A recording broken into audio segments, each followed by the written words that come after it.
Кім күшті? Ерте екен, ешкі жүні бөрте екен, қырғаулы қызыл екен, құйрық жүні ұзын екен.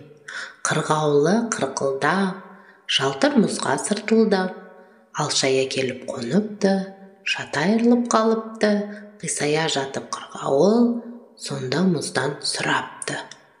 Мұз, сен неден күшті болдың? Мен күшті болсам, бауырымды жаңбырға тестірмес едім. Жаңбыр, сен неден күшті болдың? Мен күшті болсам, жерге жұтқызар ма едім. Жер, сен неден күшті болдың? Мен күшті болсам, көк шөпке бауырымды жардырмас едім. Көк шөп, сен неден күшті болдың?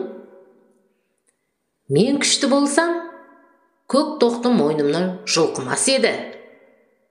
Көк тоқты, сен неден күшті болдың? Мен күшті болсам, көк шұнақ қасқырға құйрығымды жұлқытпас едім. Қасқыр, сен неден күшті болдың? Мен күшті болсам, көк мылтыққа құйрығымды ойдырмас едім. Көк мылтық, сен неден күшті болдың? Мен күшті болсам, қоңыр шолақ тышқанға білтемді қидырмас едім. Тышқан, сен неден күшті болдың?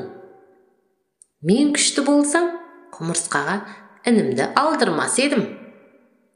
Құмырсқа, сен неден күшті болдың? 6 батпан ауырды арқалаған күштімін. 7 батпан ауырды желкелеген күштімін. Деген екен құмырсқа.